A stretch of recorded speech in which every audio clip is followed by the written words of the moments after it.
implorando por sua atenção. Porém, ela continua seu caminho e o chama de irritante. Mas o cara não para, até que eles passam por um campo de futebol e uma bola é chutada na direção dele e tudo passa a ficar em câmera lenta. Nesse momento, o gato perseguidor ganha nome, o Ataru Sajo, e a garota perseguida, Aika Natsukawa. E quando a bola chega perto dele, um choque estranho ocorre e muda toda a atmosfera do ambiente. E Aika pergunta se está tudo bem com ele. E ele responde que sim, e logo ela dá uma lição de moral no cara, dizendo que se ele não fosse um perseguidor estranho, isso não teria acontecido. E no fim, ele toma a estranha decisão de ser normal e parar de correr atrás dela toda hora. E após os últimos acontecimentos com Mina e seu irmão, Sajo ainda está em seu trabalho de meio período. Em um dia quente de verão, ele percebe que talvez seja melhor ele entrar logo antes que fique ainda mais suado. E quando ele se preparava para entrar, seu anjo vem correndo em sua direção. E o cara de pau ainda chama a garota de estudante do fundamental, mas apenas sorri para ela. E Sasaki chega, sendo simpática com ele, puxando o assunto e falando sobre como o calor a deixa pegajosa e suada. Mas ele apenas acha aquela cena dela jogando o cabelo linda. E ela alerta Sajo que eles devem tomar cuidado com a exaustão por calor.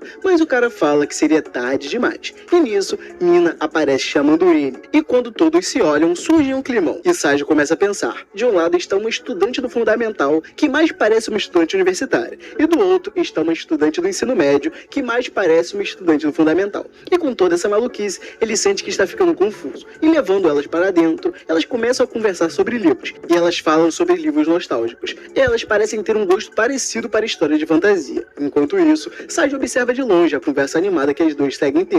E quando elas falam sobre um livro de nome esquisito, elas notam que está esgotado. Mas Sasaki trouxe uma cópia dele para a Mina, que demonstrou querer ler ele. E isso deixa a garotinha muito animada. E ela empresta o livro com a promessa de que Mina lhe conte o que achou da história. E Sajo pensa que é isso que acontece quando dois leitores emocionados se encontram. E ele se espanta que por um momento, Mina pareceu realmente a mais velha. E enquanto ele guarda alguns livros, mandam mensagem para ele num grupo, referente à reunião de orientação para visitar a escola. E mesmo falando que a pessoa que tirou a foto é péssima nisso, ele salva a foto, já que a Aika está nela. Larga a mão da boiada, meu gado, pelo amor de Deus. Então, do nada, ele se impressiona por a sua irmã, pergunta se ele tem um tempo para conversar hoje. E de noite em casa, ela já chega para conversar mandando nele e ordenando que ele faça o de sempre. E ele realmente traz um café com gelo para ela, e ela começa a conversar com ele, pois está impressionada que ele tenha levado isso de emprego de meio período para frente. Ainda mais que ele está cuidando da irmãzinha do Itinose. E quando ela acaba de falar isso, ele se surpreende perguntando de onde ela conseguiu tantas informações, mas ela apenas manda ele não subestimar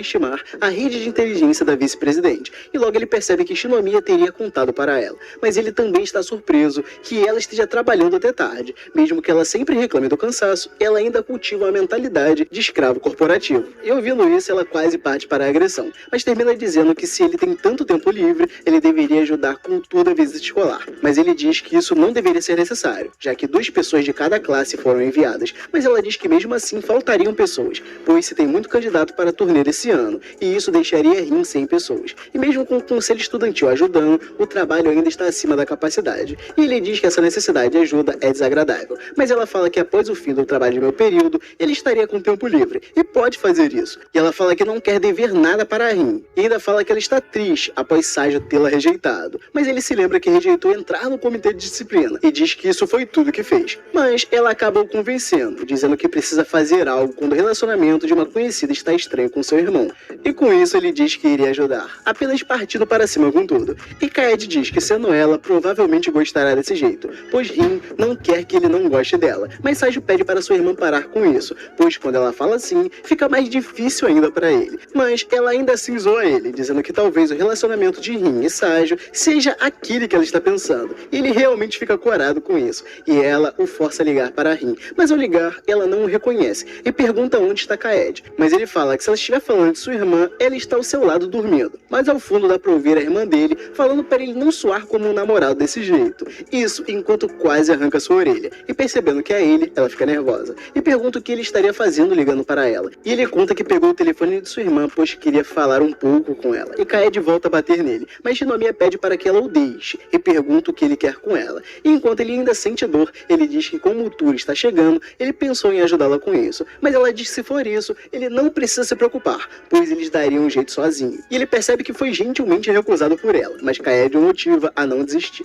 E ele vai para cima com tudo, dizendo que mesmo assim, ele quer ver ela pessoalmente. E fazendo isso, ela fica toda corada. E ela pergunta logo o que ele tá falando tão casualmente. E ele diz que apenas está falando bobagens. E se realmente houver algo que possa ajudar, seria unir o útil ao agradável. E com isso ela acaba aceitando, mas fala que será um trabalho manual. E pergunta se ele está bem com isso. Mas ele diz que se for pelo bem dela, então será moleza. Aí, é inegável que meu mano Ságio possui o molho da lábia. E ela apenas surta do outro lado da linha. E uns dias depois, eles se encontram pessoalmente. E ele sente que as coisas estão estranhas. E pede para que ela continue sendo carinhosa com seu Kohai. E ela já aproveita para perguntar se ele iria se juntar ao comitê de disciplina. Mas Ságio diz que isso e aquilo são coisas diferentes. Mas ela fala do incidente que teve com Yu Yu. E diz que desconsiderou os sentimentos de Inatomi naquela ocasião. E Ságio apenas diz que Shinomiya terá que devolver o favor a ela em breve. E ele supõe que ela não liga que as coisas fiquem estranhas entre eles. Mas ela diz que liga sim. E que querer ter ele como seu irmão mais novo. E papinho estranho, viu? E ele supõe que isso seja por conta do trabalho manual, já que ela não poderia fazer Inatomi realizar isso. Mas ela acaba não entendendo o sarcasmo dele. E ele segue em frente, chamando ela para a ação logo. E ela no caminho explica que o conselho estudantil lidará com a apresentação da escola e do local para os estudantes. E o comitê lidará com o transporte de material e a preparação do espaço para a visita.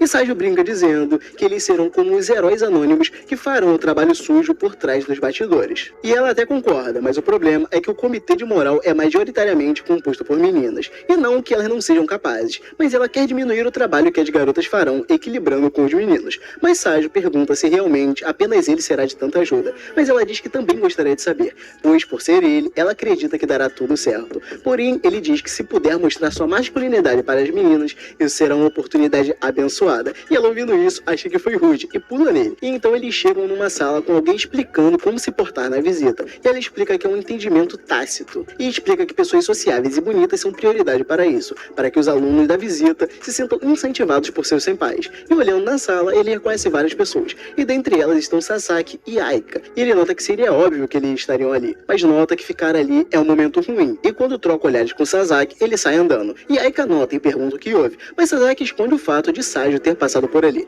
E na sala com os outros membros, todos saudam Ságio. E o urso senpai se surpreende que ele seja ajuda externa. E começa a falar que Mina na sua casa só sabe falar sobre ele. E logo ela, que é meio antissocial, está falando assim. E ele supõe que o trabalho de meu período esteja indo bem. E Ságio pensa, olhando para o senpai, que há a vibe nele de irmão mais velho. Mas ele provavelmente é uma boa pessoa. Ele pensa que como Ichinose não está ali hoje, não haverá nenhum problema. Então ele pergunta o que teria que fazer. E no fim das orientações, Sasaki chama a Aika e pergunta se nesse fim de semana ela gostaria de ir vê-lo em um treino de futebol do seu clube. Mas ela acaba negando, falando que precisaria cuidar de sua irmã mais nova. E quando ele sai andando, ela diz que foi gentil da parte dele chamar, mas ainda assim não daria. E Sasaki até entende, perguntando como estaria a Airi e dizendo que gostaria de vê-la novamente. Mas ela se sente incomodada e se lembra de suas amigas, aí chamando para sair. Ela sempre negava por ter compromissos em casa, e isso fazia ela se sentir incomodada por nunca ter tempo para nada, seja na diversão ou emocionalmente. E essa era a sua diferença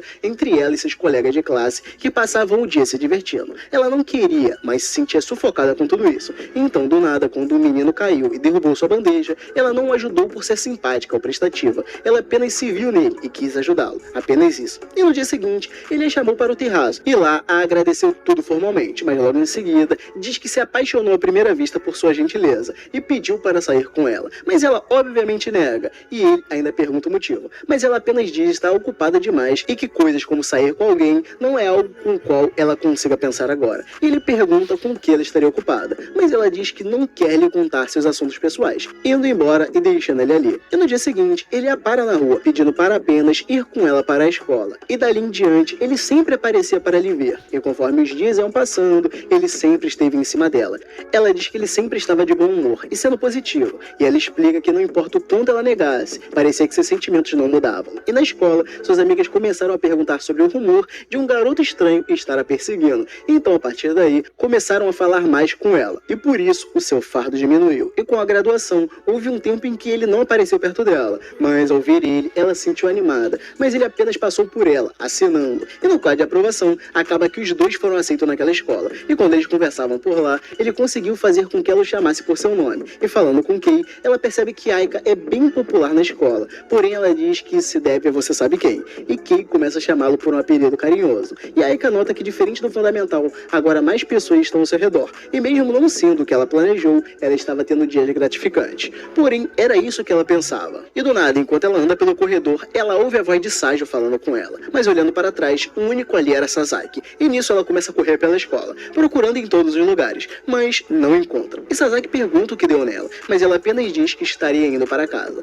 Porém, Sasaki nota que ela está estranha e pergunta se ela estaria pensando no Sajo. Mas ela fica surpresa e corada com isso. E acaba que Sasaki a deixa para falar no telefone. E ela pega seu celular e começa a se lembrar de Sajo falando que a perseguiu demais e que não iria mais lhe incomodar. E ao lembrar disso, ela acaba falando que sente falta dele. Na moral, que ódio dessa garota. Sajo, pelo amor de Deus, não fica com ela. E ela começa a se achar estranha, se perguntando em que estaria pensando. Mas ainda assim, chama ele de idiota. E acaba que, indo embora, ela vê Sajo carregando uma cadeira e corre atrás dele, mas não o encontra no ginásio. E vê ele no andar de cima, continuando seguindo ele. E ela não para, até que se desencontra dele. E enquanto ela corre, ela se lembra das falas de Sajo no passado. E continuando correndo desesperada, ela acaba batendo de frente com ele. E ele percebe que era ela, e pergunta por que dela estar com tanta pressa. E com isso, a idiota fica sem palavras. Na moral, eu tô gostando cada vez menos dessa personagem. A pior da obra toda. Deus queira que ela acabe sozinha, e vendo o Sajo ser feliz. Mas fora isso, esse foi o rap de hoje.